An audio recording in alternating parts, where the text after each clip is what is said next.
qui est son père, son mère, son généalogie. On a ni commencement de jour, fin de vie. Qui est rendu semblable au Fils de Dieu. Melchisedec demeure sacrificateur à perpétuité. Considérez combien est grand celui auquel le patriarche Abraham donna la dîme.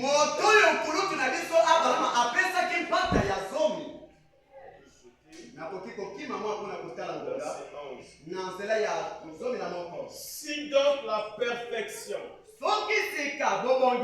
avait été possible par le sacerdoce lévitique, car c'est sur ce sacerdoce que repose la loi donnée au peuple. Qu'était-il encore besoin qu'il paraisse un autre sacrifice selon l'ordre de Melchisedec et non selon l'ordre d'Aaron?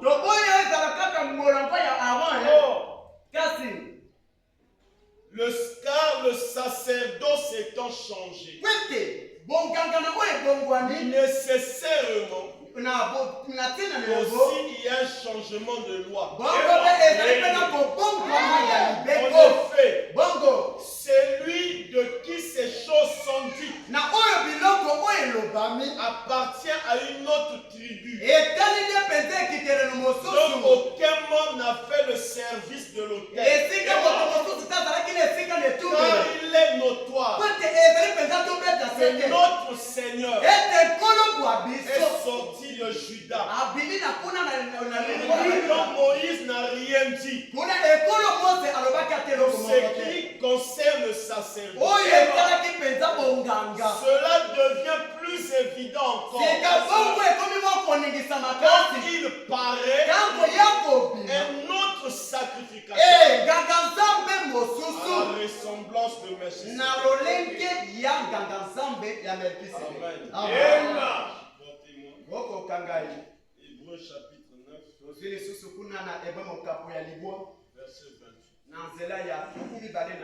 Le même Christ qui s'est offert une seule fois porter les péchés de plusieurs apparaîtra sans péché une seconde fois à ceux qui l'attendent. Amen. Éternel notre Dieu, nous sommes heureux de lire ces paroles remplies de promesses. Il y a la vie. Seigneur, nous nous abandonnons afin que ce soir, ça soit une réunion spéciale. Une réunion ne peut que être spéciale. Et toi, le Dieu spécial,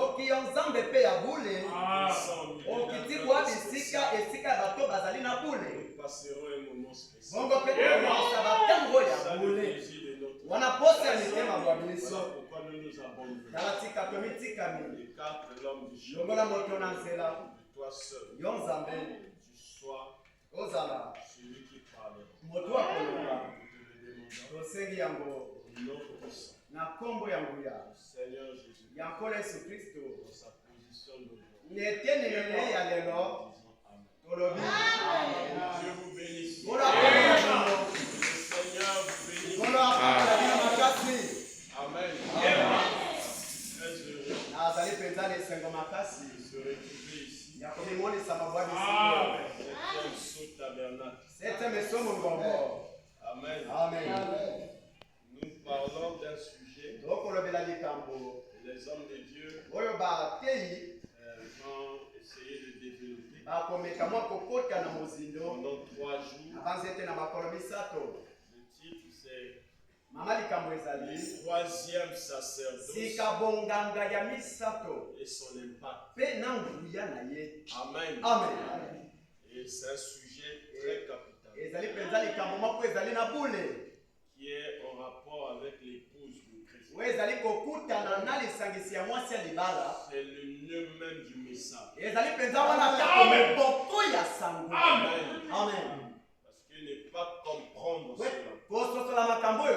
Vous êtes un pentecôtiste. Croire William Branham ne fait pas de vous un frère qui a cru le message. Parce que William Branham est le père du pentecôtisme. Dieu te bénisse.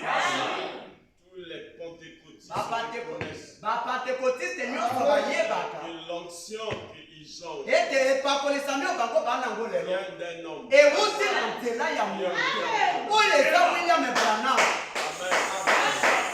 Un grand homme de Dieu.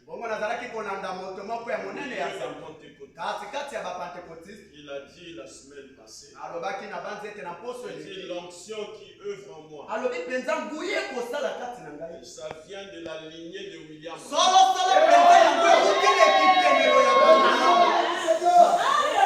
C'est lui notre Père.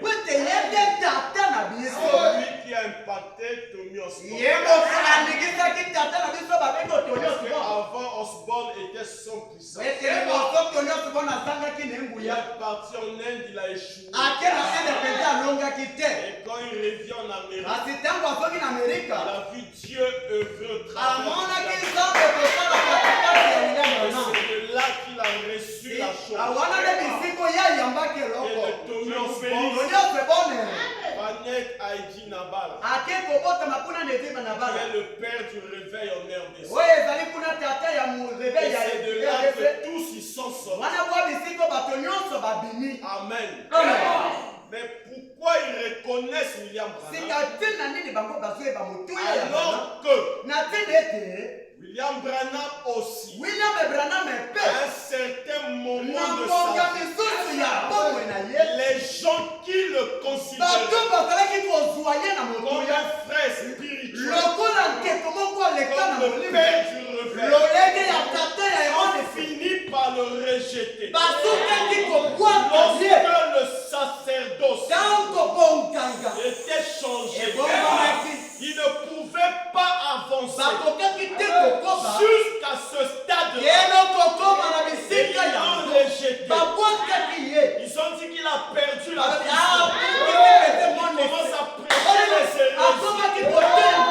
Et ils l'ont abandonné. Amen. C'est la même chose au milieu des gens qui croient le message.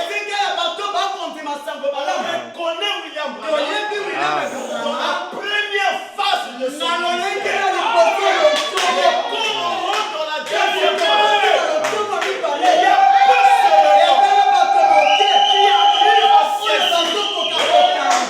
à cause de l'incompréhension de ce sujet vital.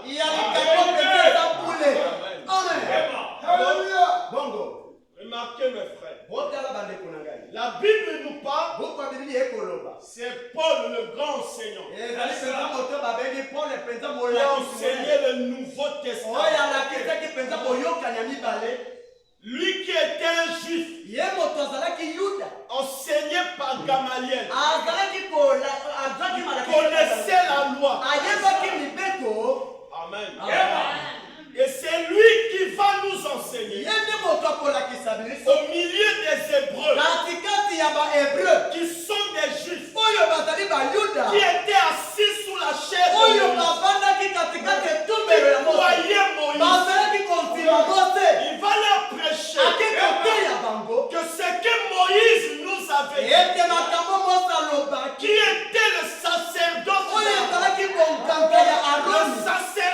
lévitique, ce sacerdoce-là a vieilli et ça doit disparaître parce qu'il y a un nouveau sacerdoce.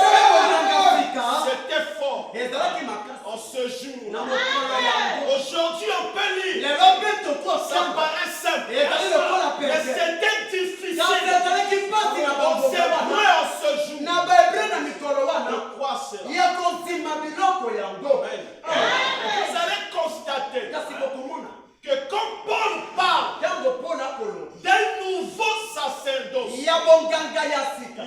parle pas du troisième. Lui, il manque que 2 sacerdoces. Paul nous prêche 2 sacerdoces. Amen. On voit le tableau. Ce sont les tableaux, je ne peux pas prêcher. Moi, je ne suis pas prédicateur. Amen. Je ne sais pas comment on cogne le péché. On amène l'homme à la croix. Mais j'essaie par le petit don que Dieu m'a donné à présenter le message de ce jour. C'est un peuple qui se meurt. Paul nous présente qu'il y a le sacerdoce lévitique. Et il nous dit, en dehors de ce sacerdoce, il y a aussi le sacerdoce de Melchisédek. Amen. C'est ça, c'est que Paul enseigne. Le premier sacerdoce et le deuxième sacerdoce. Et tous les théologiens sont convaincus qu'il n'y a que 2 sacerdoces. C'est que le pentecôtiste. Amen. Et le pasteur, ça revient. Il nous demande de parler du 3e sacerdoce. Mais il a lu ça où? Alors je ne sais pas de la Bible. Amen. Il a lu ça où? Donc c'est des hérésies que nous sommes en train de prêcher. Là, ça revient au domaine de l'inspiration. Parce que l'aigle, lui, il aime voler dans l'inconnu. L'odeur de l'inspiration.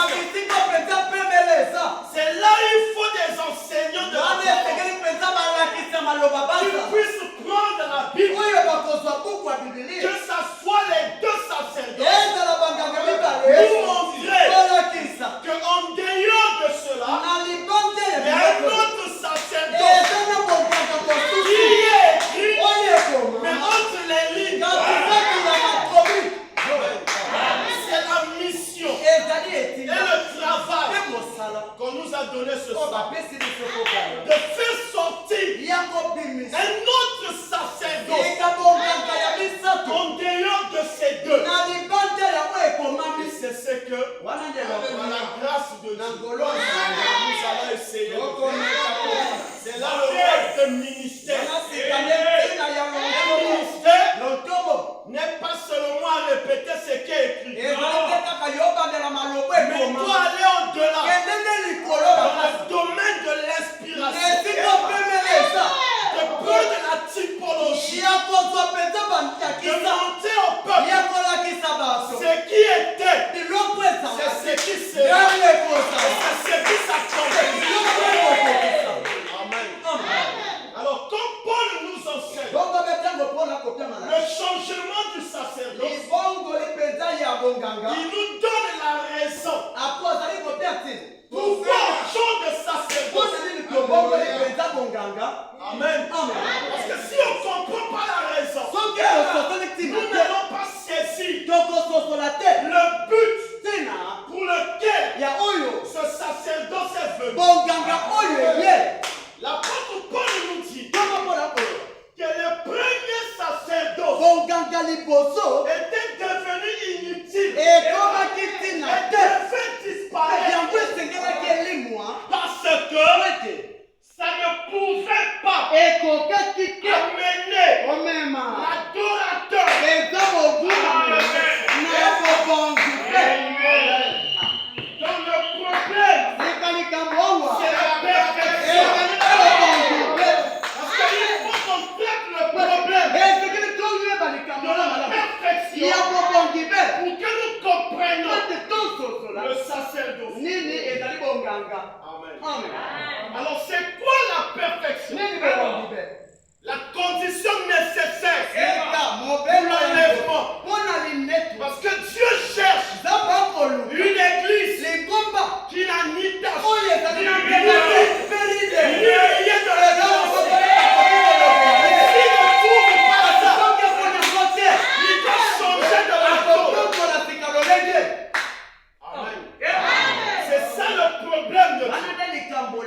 il cherche un sacerdoce qui amène à la perfection. Il a testé le sacerdoce lévitique. La loi, ça a failli. Amen. Mais si ça a failli, les gens continuent. Avec le sacerdoce, laisse les jupes, laisse les pantalons, laisse les tirer. Il ne faut pas faire ceci. Il ne faut pas faire cela. Ce sacerdoce avait failli. Aucun homme ne peut être parfait. Parce que tu lui as pointé ses péchés, sa vie indigne. Ça n'a pas de force de parfaire un homme.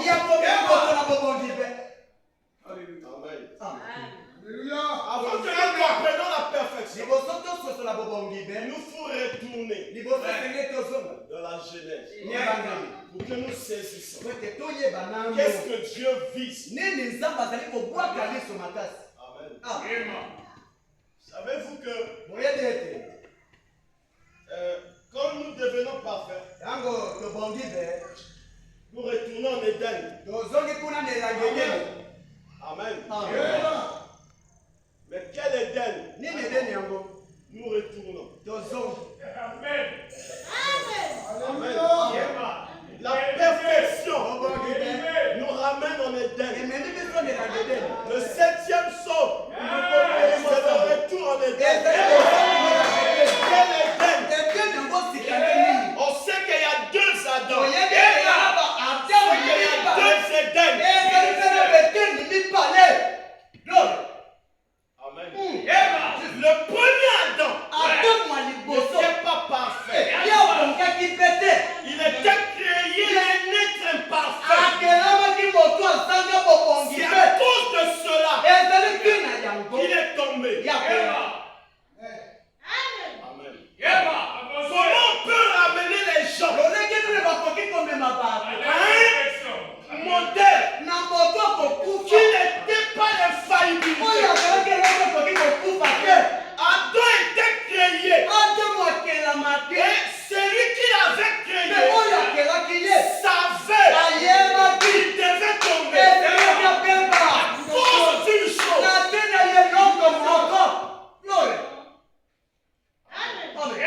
C'est ça la perfection. Quand Dieu crée Adam, il a créé comme il m'a créé et toi. Adam était d'abord un attribut. Il était dans la pensée de Dieu. En tant qu'attribut, il est devenu chair. En contournant quelque chose. Il rend l'homme parfait.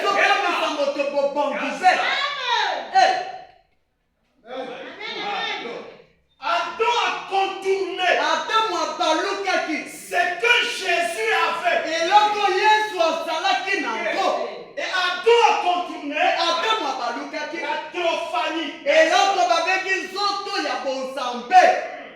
Au fond, la théophanie, Adam ne pouvait pas être parfait. Adam devait faillir. Adam devait tomber.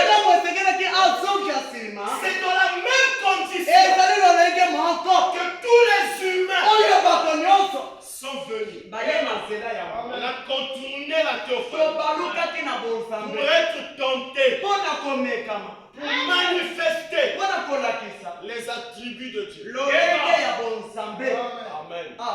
C'est là où l'imperfection est venue dans la création.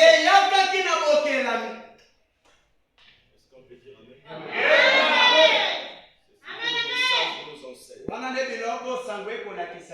Amen. Amen. C'est à cause de ça qu'il y a toutes les maladies. Il y a des morts aujourd'hui. Il y a le péché sur la terre aujourd'hui. Ce n'est pas la faute de l'homme. Amen. Si tu tombes, ce n'est pas ta faute. Tu devais tomber. Parce qu'en toi, il n'y a rien qui te retenir pour ne pas tomber.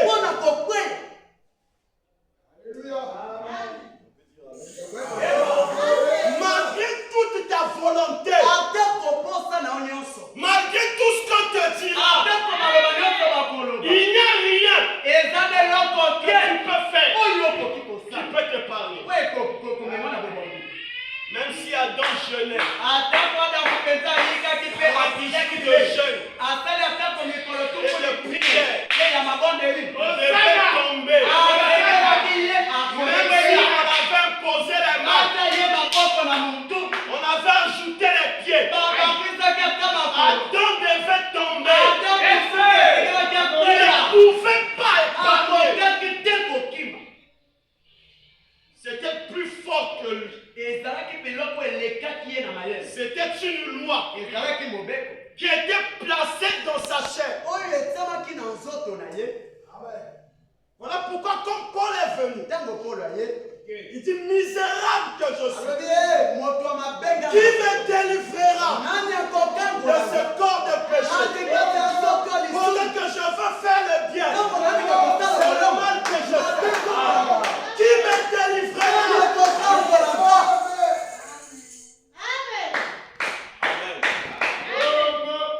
Paul a sorti la misère qui était en lui. Alors qu'il traitait durement ce corps, afin de ne pas être rejeté. Mais c'était plus fort que lui. Il obéissait à une loi qui était la loi de la paix. Il ne pouvait que chuter. C'était un principe naturel. Amen. Tout ce qui était né de la femme, aucun homme n'était monté. D'Adam jusqu'à Jean, personne n'est monté au ciel. Amen. C'était des gens qui avaient des visions, qui avaient des prophéties. Élie a fait même descendre le feu du ciel. Malgré tout ça, il était failli.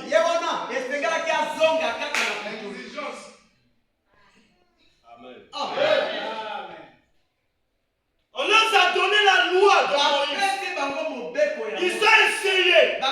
Ils n'ont pas pu devenir parfaits. C'était plus fort que Amen. Comme Moïse, Paul a vu ça. Il dit la loi a vieilli. Ça n'a pas amené l'homme à la perfection. Ça devient inutile. C'est là que le premier sacerdoce est changé. Ça n'a pas pu résoudre le problème de l'imperfection. Amen. Or, l'imperfection, mes frères, retenez la cause. C'était le contour de la théophanie. Amen. Amen. Madame le dit. Donc, qui est ce monsieur? Ça, malheureusement, je n'ai pas envie de dire. Je sais que vous connaissez ça.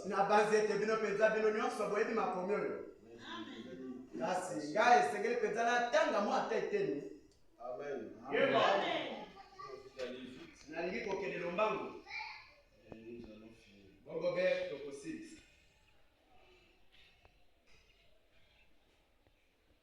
Paragraphe 68. Maintenant, la différence entre lui et vous, c'est-à-dire entre Jésus et vous, en tant que fils, voyez-vous, il était au commencement la parole, un corps en morphe. Il est entré, il a vécu dans la personne de Melchisédek. Oui, plus tard, nous n'avons plus jamais entendu parler de Melchisédek. Parce qu'il est devenu Jésus-Christ. Melchisédek était le sacrificateur. Mais il est devenu Jésus-Christ. Or, vous avez contourné cela.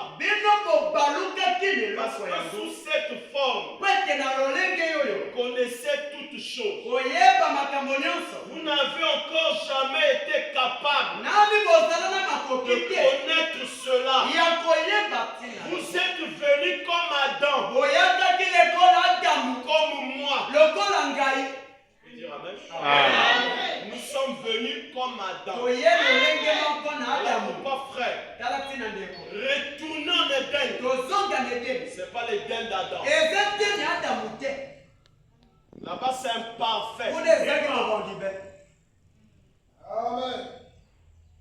Vous êtes venus comme Adam, comme moi. Vous avez passé de la tribu à la chair pour être tenté.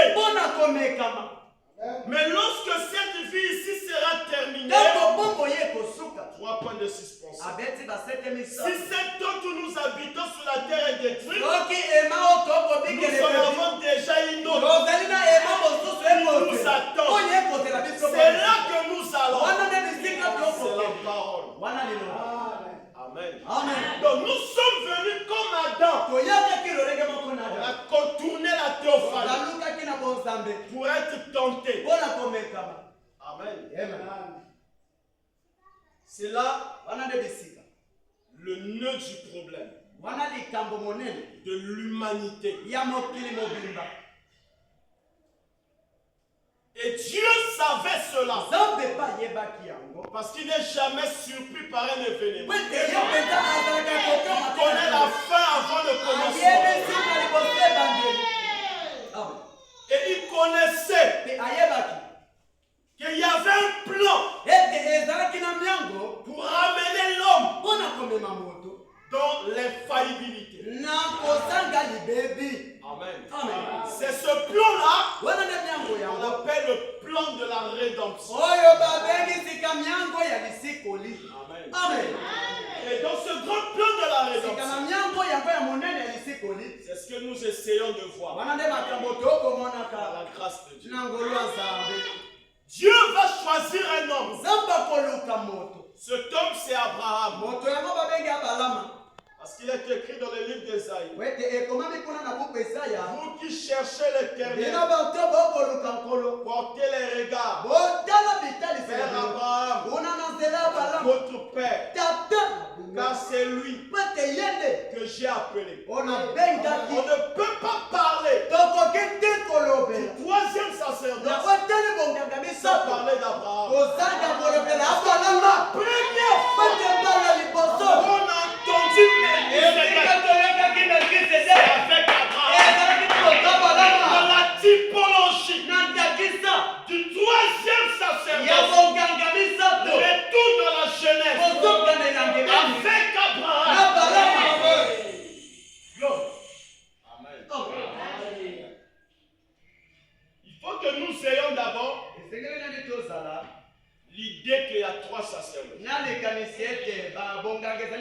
Et après, nous allons voir ce 3e sacerdoce. Et nous allons découvrir son impact. Il y a une typologie avec Abraham que nous allons essayer de voir. La Bible nous montre que Abraham, Dieu l'a appelé. Et la vie d'Abraham montre tout le plan de la rédemption. Amen. La vie d'Abraham montre tout le plan de la rédemption.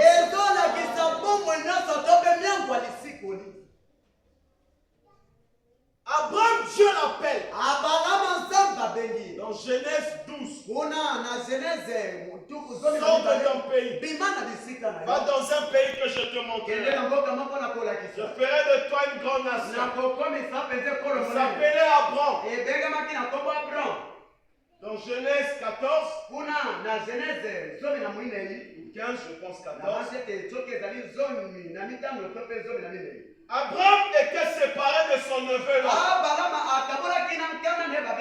Lot est parti à Sodome et Gomorrhe. Et il vivait là-bas. Pendant qu'il vivait de l'autre côté, un jour, il s'est fait attaquer par les rois. On l'a amené en captivité. Abraham, qui n'était pas guerrier, est devenu guerrier. Et il a armé ses serviteurs. Ils sont partis délivrer l'autre. Lorsqu'il sort vainqueur des rois, à son retour, c'est là qu'il rencontre Melchisédek, qui lui donne le pain et le vin. La communion. Amen. Amen. Donc, Abraham rencontre Melchisédek dans Genèse 14. Il lui donne le pain et le vin. La communion. Quelque temps après, dans Genèse 17, Abraham, son nom va être changé. Je lui donne un autre signe. La circoncision. Amen. Après cette rencontre de Genèse 14, Abraham va encore rencontrer Melchisédek dans Genèse 18 sous forme de fils de l'homme.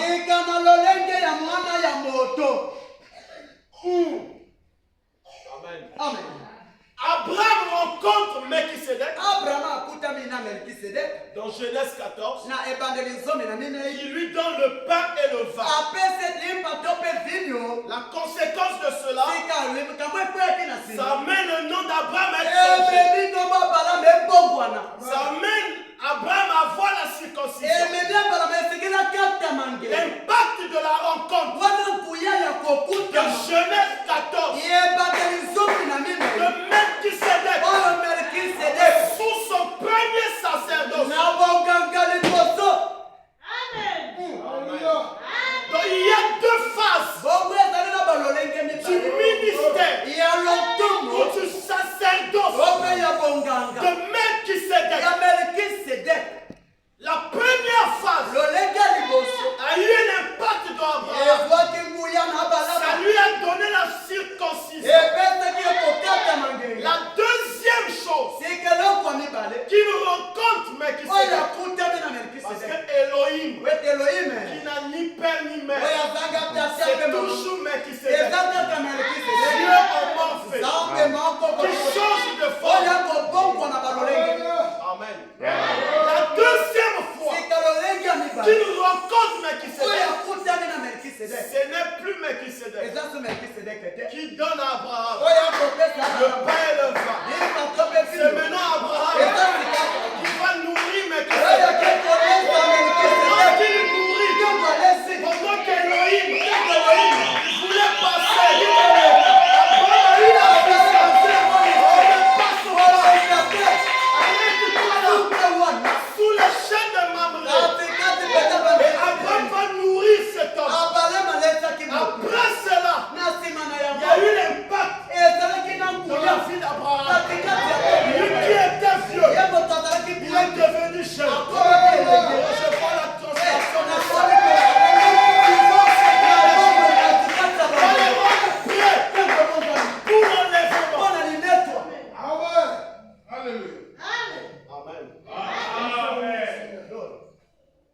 J'ai déjà tout prêché. Na banze tenga na tenyo. Et les aigles ont compris. Kasi ba mpongo yo bazali penza mobesu ba sosoli. Je ne sais pas si vous avez saisi. Nayebi te soki bososoli. J'ai déjà tout prêché. Nalobi makambo nyonso. J'ai montré le baptême du Saint-Esprit. Nalakisi makambo nyonso. Le Pentecôtiste. Bapentekotiste. J'ai montré Mpe nalakisi. la translation des saints. Sika kobongwama ya C'est basala. l'impact Kinguya. du troisième sacerdoce. Mpe ya bonganga Je misato. vais vous aider. Sika nakosunga bino. Amen. Amen. Le sacerdoce de Melchisédek, Bonganga ya Melkisedek. c'est ça qu'on appelle encore le sacerdoce de Christ, Bonganga ngo mpe babengango lisusu bonganga ya qui Kristo. a deux faces. Oyo ezali mpe na lolenge mibale. Il y a le premier sacerdoce de Christ Eza na bonganga liboso ya et il y a Melkisedek. le deuxième sacerdoce de Christ. Mpe ezali na bonganga mibale ya Et Kristo. c'est ça le troisième sacerdoce. Wana tika nde bonganga ya misato. Dans le premier sacerdoce, Na bonganga liboso c'est Jésus-Christ. eza Yesu. Amen. Parce que l'apôtre Paul Wete ntoma Paul nous montre que akolakisa biso Jésus-Christ Yesu Kristo est concerné ye azali penza moto dans le azwami na likambo. sacerdoce katikati ya de bonganga Melchisédek. ya Melkisedek. Mais sauf qu'il précise Sika ye azali penza kolakisa que Jésus-Christ, ete Yesu Kristo son sacerdoce bonganga na ye est à la ressemblance ezali na bokiesi de Melchisédek. lolenge moko na Donc quelque Melkisedek. chose qui a la ressemblance, eloko ekokana c'est pas exactement ça. ezali penza yango te. Okobeta ata sete na mene. C'est comme ça, Eza bongo. mais c'est pas trop comme ça. Kasi ezali bongo C'est te. un sacerdoce Eza bonganga qui a la ressemblance oyo ezali na de Melchisédek. bongo. Paul croyait, Mpona azalaki ozima en découvrant ce sacerdoce, na koyeba bonganga il yango avait trouvé la chose. azwaki eloko Il est monté au troisième ciel. amati na loka misa Avant qu'il monte, liboso mata il y avait le sel. ezalaki na kotelika oyo ezalaki konimero Oh, alobi même si un homme prêche atei autre chose, eloko que ce mosusu que moi Paul oyo j'ai longele na tei te qu'il soit natal. ayakelama mabe. Je lui dis, Nzambe alobi na yo Paul Paul, calme-toi. makitama moke pema Viens un peu moke au troisième ciel. yaka na makiso na lola misato Viens voir yaka komona les choses à venir. eloko ekoya Pendant que Paul descend, mpona kiti il change le langage. Nous connaissons le parfait va venir. Le sacerdoce qui amène la perfection va arriver.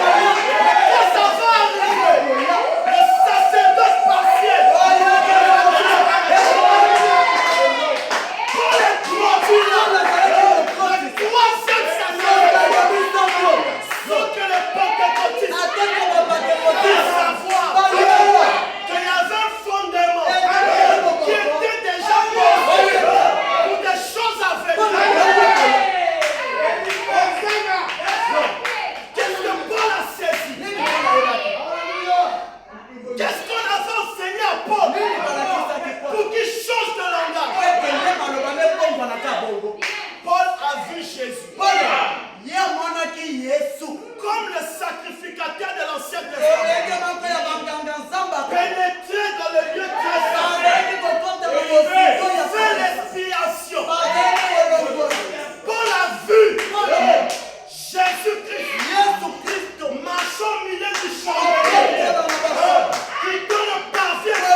un tabernacle qui n'est pas de cette création. Il est allé jusqu'au lieu très saint. Ça c'est vrai. Mais qui l'a vu sortir? Il a vu sortir. Amen. Voilà pourquoi il dit dans Hébreux, Christ est rentré dans le lieu très saint pour offrir le sacrifice. Mais il va apparaître une seconde fois à ceux qui l'attendent. Le salut, c'est l'autre qui l'apparaît.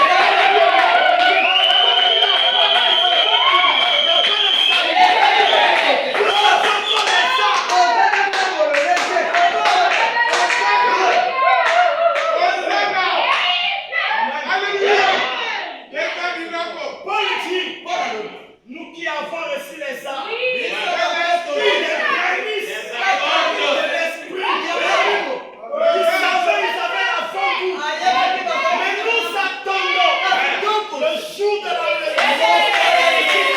Vous avez été scellés du Saint-Esprit, n'attristez pas le Saint-Esprit auquel vous avez été scellés jusqu'au jour dans le Saint-Esprit qui était descendu à la Pentecôte, était que le gage.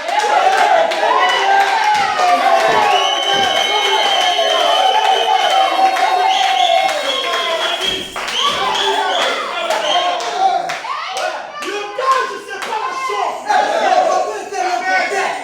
Jacob avait rencontré Tamar.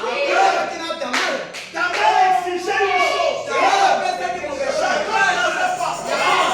Il dit à Tamar, je vais revenir. Mais tiens, garde ça. Quand je reviendrai, avec la même chose,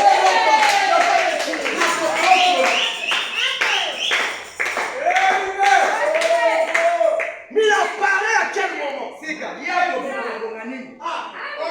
Le premier sacerdoce de Christ, c'est le ministère de Jésus. Il commence à la croix. Il va jusqu'à la fin des jours. Il est assis sur le trône. Raison d'expiation. Pour le pardon de péché. C'est la grâce. Mais attendez. Attendez.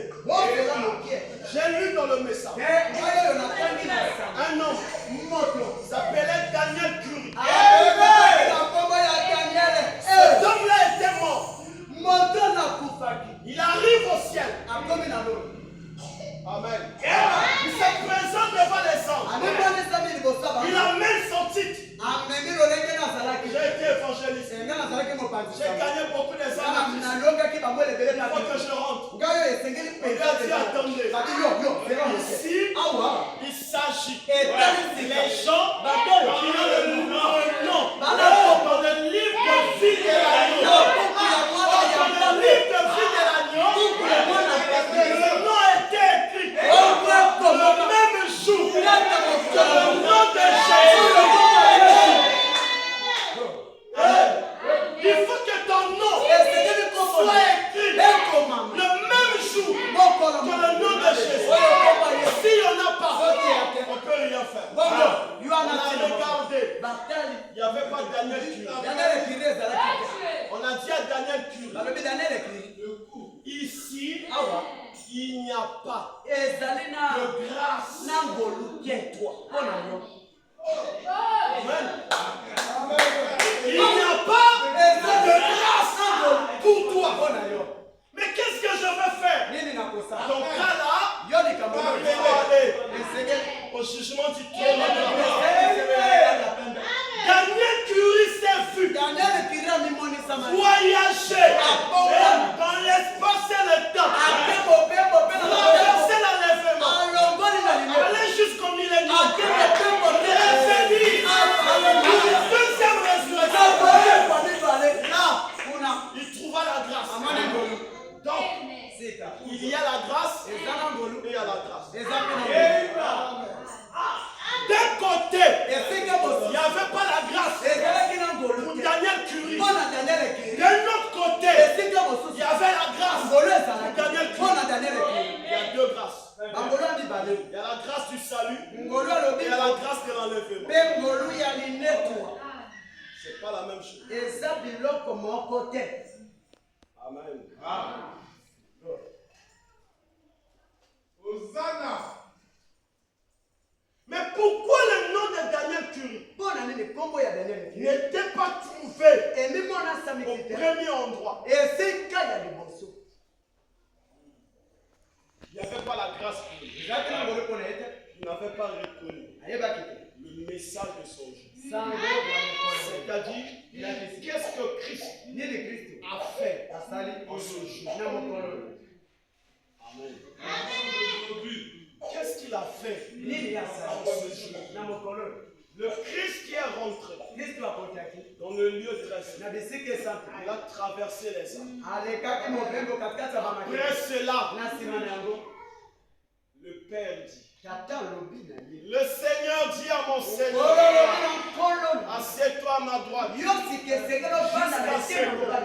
je fasse de tes ennemis. C'est quel Seigneur? Qui dit à quel Seigneur? Le Père dit au Fils, assieds-toi. Maintenant là je rentre en scène. Parce que Melchisedec, ce n'est pas Jésus. Melchisedec, ce n'est pas Branham. Melchisedec, c'est le Père. C'est Dieu lui-même. C'est Dieu lui-même qui rentre maintenant en scène dans le ministère du Fils de l'homme. Or, le Fils de l'homme est le dernier signe avant la venue du Fils promis. Le Fils promis, c'est Jésus. Le Fils de l'homme, c'est Dieu lui-même. Quand le Fils promis vient, ses pieds ne touchent pas la terre. Nous le rencontrerons dans les airs. Mais Jésus avait parlé de ce jour. Quand le Fils de l'homme viendra, trouvera-t-il la foi sur la terre? Quand le Fils de l'homme apparaît sur la terre, pas celui qui vient sous les airs.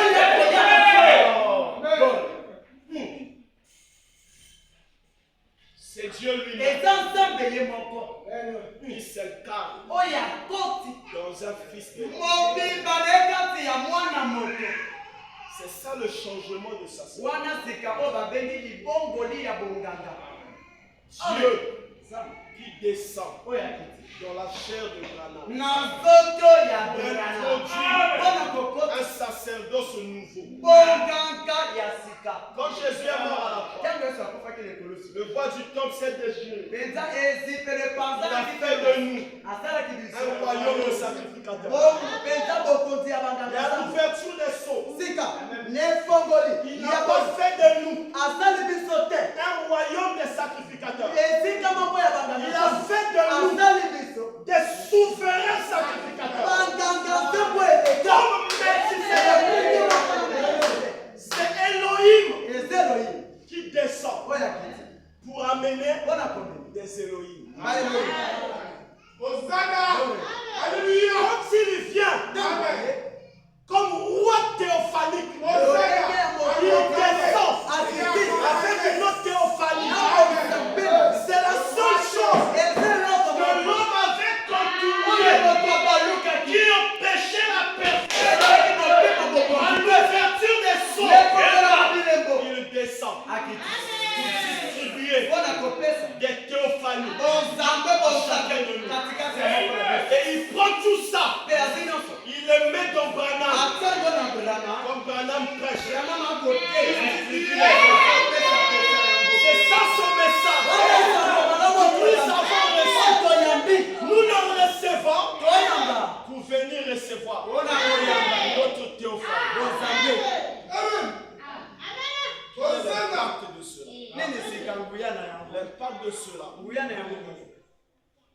première des choses, quand le sacerdoce change, ça change notre langage.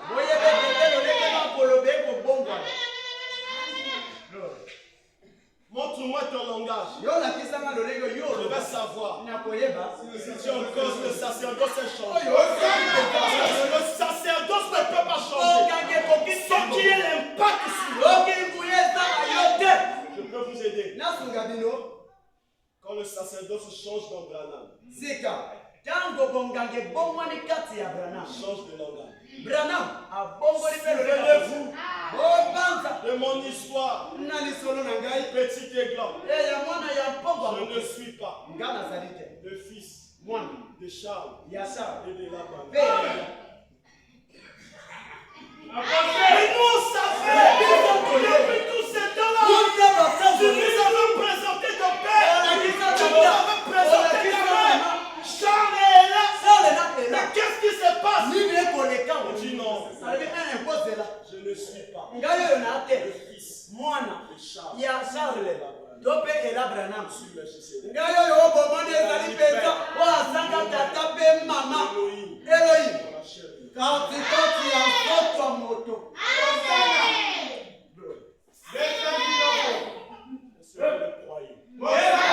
Soki boko nzima ngo penza na mitego. Amen.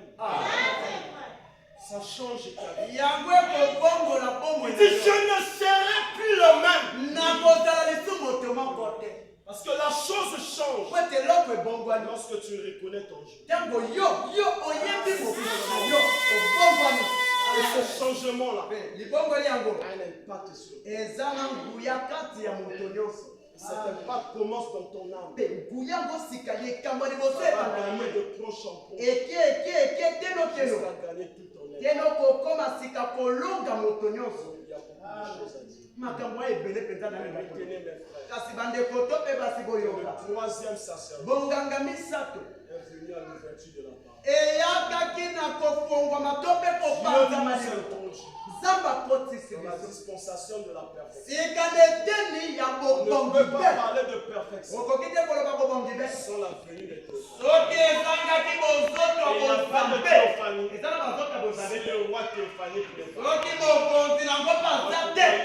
Il parle dans un nom. Prêchez la divinité de l'homme. Si vous le croyez,